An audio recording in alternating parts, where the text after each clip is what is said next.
Ada kelompok orang yang tidak menyetujui atau bahkan menolak Konsili Vatikan yang kedua ini dengan cara-cara yang tertentu.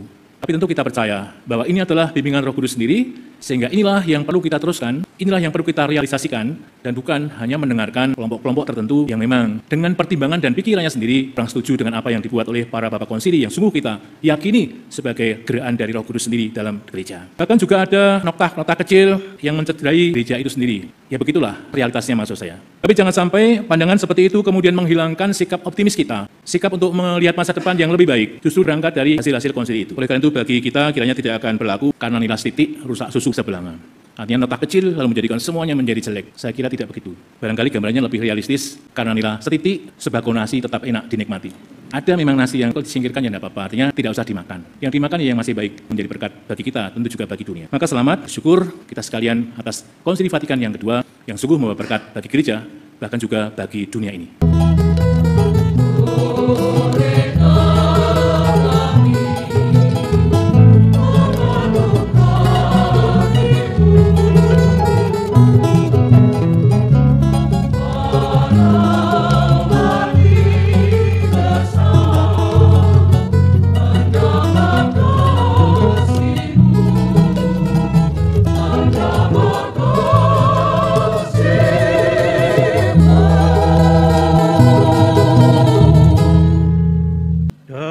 Bapa dan Putera dan Roh Kudus. Amin. Rahmat Tuhan kita Yesus Kristus, cinta kasih Allah dan persekutuan Roh Kudus bersamamu.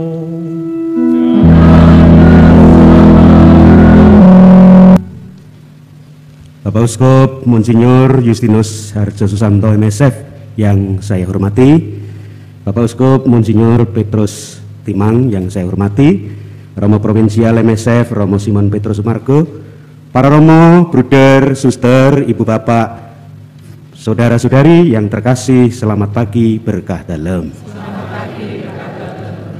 Mewakili Fakultas Teologi Weda Bakti sekaligus Fakultas Teologi Universitas Sanata Dharma, saya mengucapkan selamat datang dan terima kasih kepada kedua Bapak Uskup serta para alumni semua yang hadir di tempat ini, terutama panitia dari IKVT, Ikatan Alumni Filsafat Teologi Weda Bakti dan Universitas Sanata Dharma yang menyelenggarakan acara syukur atas 60 tahun Konsili Vatikan kedua. Aggiornamento atau pembaruan diri berarti kehidupan yang penuh syukur karena ditolong dibantu oleh Allah untuk terus membarui diri supaya hidup kita ke dalam semakin bahagia, penuh syukur karena Injil Allah dan bertumbuh serta mampu mewartakan Injil demi pembaruan dunia.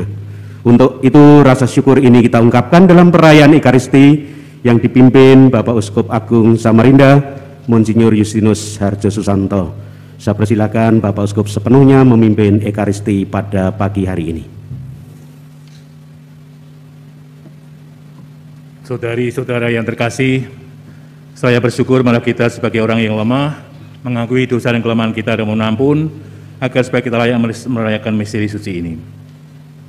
Saudara-saudari yang terkasih dalam Kristus, selamat pagi, berkah dalam. Injil hari ini dan juga bacaan-bacaan yang diambil secara khusus untuk misa syukur pada hari ini sangat kaya. Sehingga banyak hal yang bisa kita ambil untuk renungan. Tapi saya hanya akan menawarkan 1-2 hal yang berkaitan dengan misa syukur kita pada hari ini, yaitu syukur atas Konsili Vatikan yang kedua, 60 tahun yang lalu. Saudara-saudari yang terkasih dalam Kristus, gereja yang dijanjikan oleh Tuhan Yesus akan didirikan, sebagaimana kita dengar dalam bacaan Injil, memang akhirnya berdiri. Dan sampai sekarang sudah berusia 2000 tahun lebih. Perjalanan selama itu diwarnai dengan aneka proses dan dinamika, tentu dalam bimbingan Roh Kudus menuju kepada perkembangan, sehingga gereja menjadi semakin baik, bahkan menuju kepada kesempurnaan. Kata-kata Yesus, Allah mau tak akan menguasainya, kiranya tetap berlaku dan kita mensyukurinya. Gereja memang gereja yang berciri ilahi, sehingga suci. Sekaligus juga di sana ada secara lembaga insani, dengan kelemahan dan juga bahkan dengan kejatuhan. Sehingga tidak mengherankan kalau dinamika gereja atau dalam perjalanan sejarah gereja ada dinamika seperti itu.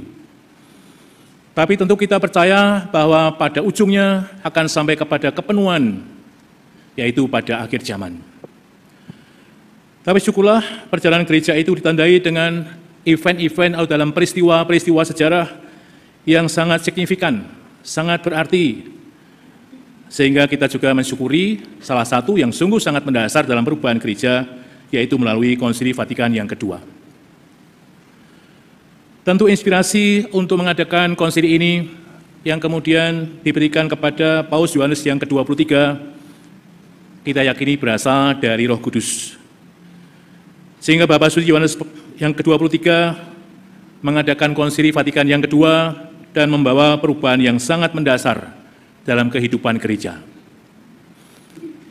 Tentu ini nanti akan digali, akan disampaikan dalam sarsean yang pasti juga akan kita ikuti. Tapi kiranya yang sangat mendasar adalah bahwa ada kesadaran baru dan pemahaman baru oleh gereja bagi dirinya sendiri, dengan seluruh implikasinya, dengan seluruh konsekuensinya, yang tentu konsekuensi-konsekuensi yang baik, implikasi-implikasi yang bermanfaat, bahkan juga penuh berkat. Juga gereja menyadari siapa di tengah dunia ini dalam kenyataan yang semakin kompleks, dan bagaimana perlu disikapi, bagaimana keberadaannya di tengah dunia, dan keterlibatannya, bahkan juga bagaimana kemudian memandang saudara-saudara kita yang beragama lain atau berkeyakinan lain. Ini semua juga pasti akan ada muncul dalam sarsean. Maka saya tidak akan menyampaikan itu. Jadi poin yang pertama, kita sungguh bersyukur karenanya. Karena gereja sungguh menyadari dirinya secara baru, memahami dirinya secara baru juga, dan bagaimana itu kemudian mempunyai implikasi dan konsekuensi dalam sikapnya bagi diri sendiri, bagi dunia ini, dan juga bagi masyarakat dunia. Maka kita juga bersyukur bahwa ini merupakan sebuah pertobatan radikal sebagai lembaga insani. Karena di sana memang ada perubahan-perubahan karena diakui bahwa ada sesuatu yang mungkin dilalaikan, kurang diperhatikan di masa-masa yang lalu. Tentu kita sadari bahwa gereja sebagai lembaga insani juga mempunyai keterbatasan, mempunyai kelemahan, bahkan seperti saya katakan, mungkin juga kejatuhan. Dan inilah realitas yang harus diterima. Maka kita juga bisa melihat bagaimana gereja sendiri dalam proses selama 60 tahun setelah konsili ini masih terus berjuang untuk merealisasikan apa yang menjadi gambaran dan impian para bapak Konsili Vatikan yang kedua ini. Dan kiranya masih cukup jauh untuk sampai kepada apa yang diimpikan oleh Bapak Konsili itu. Bahkan dalam salah satu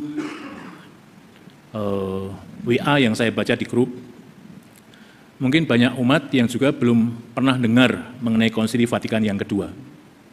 Istilahnya pun barangkali masih sulit untuk diucapkan, apalagi difahami. Tapi tentu kita tidak pesimis seperti itu, karena kita tahu bahwa apa yang dicita-citakan, digambarkan oleh para bapak konsili ini sudah dilakukan tanpa menyebut istilah-istilah yang kadang-kadang begitu tinggi, yang dikatakan di langit, yang katakan sungguh sulit dalam kehidupan yang sehari-hari. Maka kendati ada hal-hal yang belum sampai kepada realisasi impian para bapak konsili, tapi banyak hal yang sudah dilakukan. Dan saya sungguh percaya itu. Memang masih jauh, tapi kiranya sudah melangkah, bahkan langkahnya barangkali kita sebagai gereja Indonesia cukup progresif. Artinya apa? Artinya berani melangkah melebihi yang lain-lain. Saya tidak menyebut siapa-siapa, tapi melebihi yang lain-lain. Oleh karena itu kita selain mensyukuri, kita juga menyadari kelemahan ini, menyadari kekurangan ini, menyadari bahwa kita bahkan juga tidak hanya kelemah, tapi juga jatuh dalam dosa-dosa. Secara insani gereja memang begitu dan terus-menerus perlu melakukan pertobatan. Oleh karena itu, kita tidak akan pesimis, tapi kita optimis untuk mensyukuri sekaligus menghayati apa yang menjadi cita-cita Bapak Konsili itu. Memang kita melihat ada orang-orang, ada kelompok orang yang tidak menyetujui atau bahkan menolak Konsili Vatikan yang kedua ini dengan cara-cara yang tertentu. Tapi tentu kita percaya bahwa ini adalah bimbingan Roh Kudus sendiri, sehingga inilah yang perlu kita teruskan, inilah yang perlu kita realisasikan, dan bukan hanya mendengarkan kelompok-kelompok tertentu yang memang dengan pertimbangan dan pikirannya sendiri kadang-kadang kurang setuju dengan apa yang dibuat oleh para Bapak Konsili yang sungguh kita yakini sebagai gerakan dari Roh Kudus sendiri dalam gereja. Bahkan juga ada noktah-noktah kecil yang mencederai gereja itu sendiri. Ada oknum atau orang-orang tertentu dari warganya yang membuat gereja itu istilahnya ada noktah-noktah negatif. Ya begitulah realisasinya. Begitulah realitasnya maksud saya. Tapi jangan sampai pandangan seperti itu kemudian menghilangkan sikap optimis kita. Sikap untuk melihat masa depan yang lebih baik. Justru berangkat dari hasil-hasil konsili itu. Oleh karena itu bagi kita kiranya tidak akan berlaku karena nilai titik rusak susu sebelanga. Artinya nota kecil lalu menjadikan semuanya menjadi jelek. Saya kira tidak begitu. Barangkali gambarannya lebih realistis karena nilai setitik sebagul nasi tetap enak dinikmati. Betul. Ada memang nasi yang mungkin ada sesuatu, itu kalau disingkirkan ya tidak apa-apa, artinya tidak usah dimakan. Yang dimakan ya yang masih baik, dan itu betul menjadi berkat bagi kita, tentu juga bagi dunia. Maka selamat, bersyukur kita sekalian atas Konsili Vatikan yang kedua, yang sungguh membawa berkat bagi gereja, bahkan juga bagi dunia ini. Tuhan memberkati. Marilah menyatakan misteri iman kita.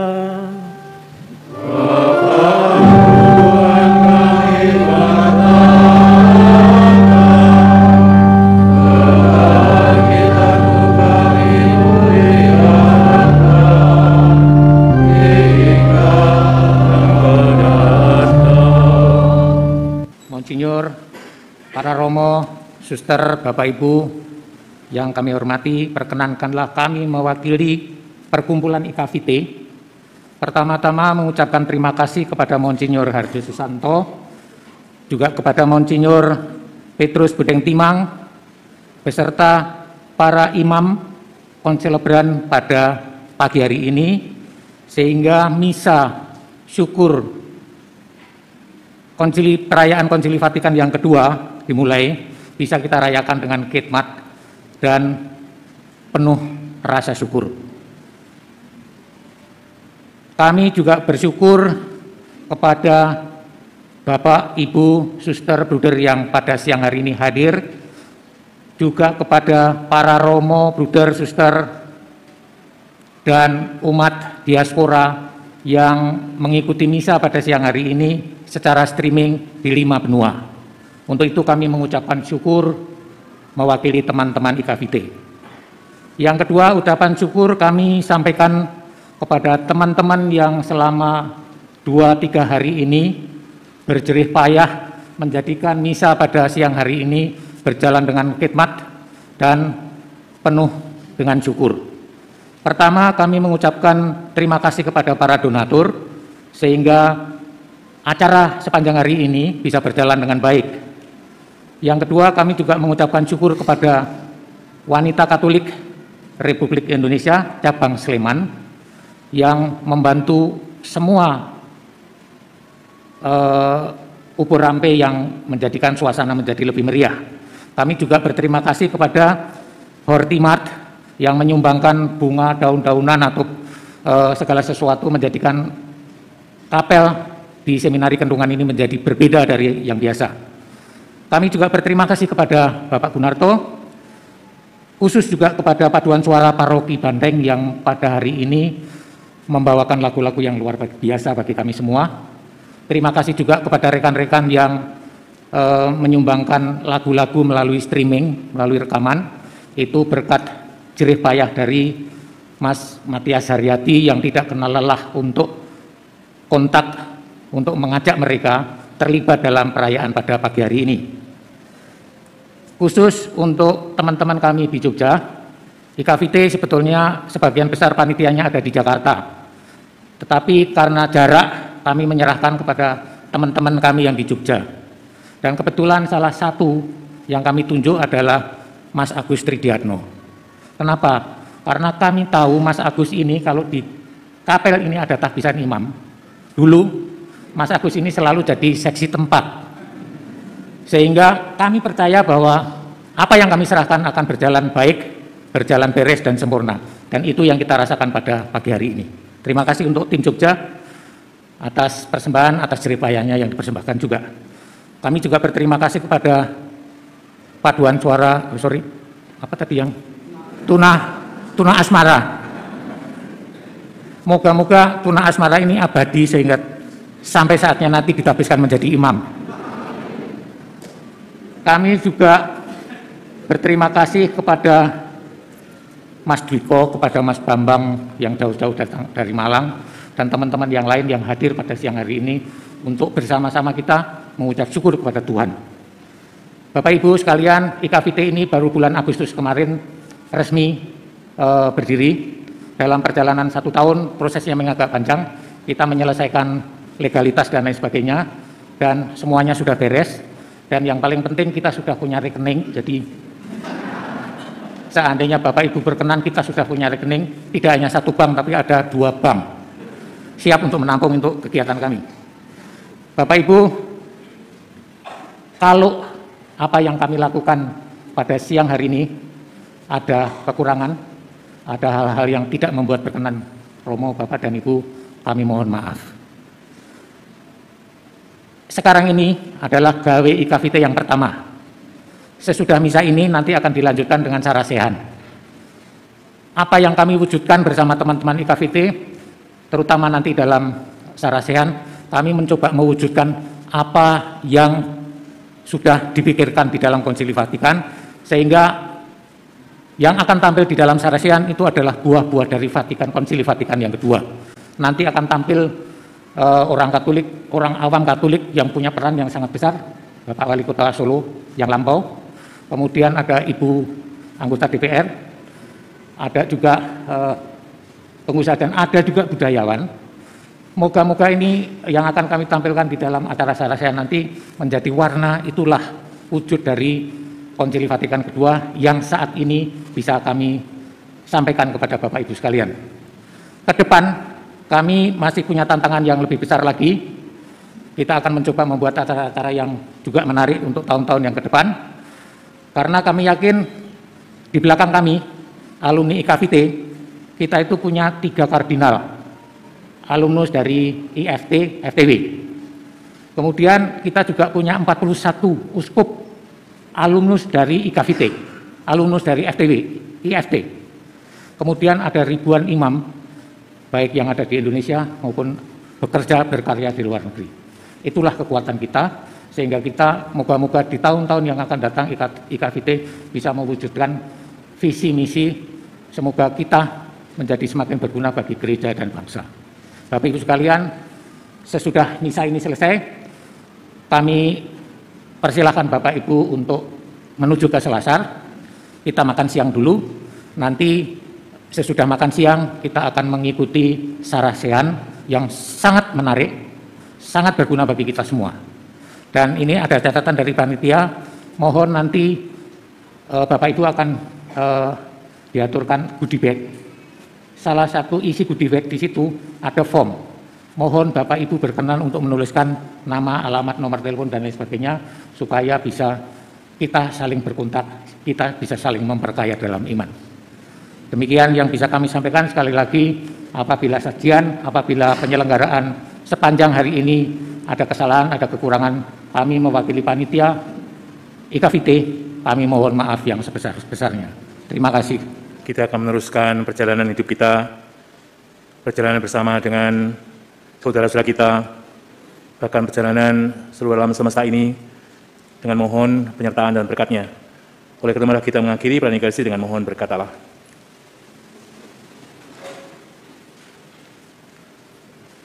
Tuhan bersamamu. Allah pemberi segala berkat, limpahkanlah kurniamu dan sucikanlah hamba-hambamu ini, teguhkanlah iman, harapan, dan kasih mereka. Sutilah Engkau mengajar mereka dengan nasihat Injil, dan memenuhi mereka dengan cinta persaudaraan, demi Kristus Tuhan kami. Amin. Dan semoga saudara sekalian dilindungi, dibimbing, dan diberkati oleh Allah yang Maha Kuasa, Bapa dan Putra dan Roh Kudus. Amin. Saudara sekalian, Perayaan Ekaristi sudah selesai. Mari kita menyatakan cinta dan belas kasih Allah kepada setiap orang yang kita jumpai.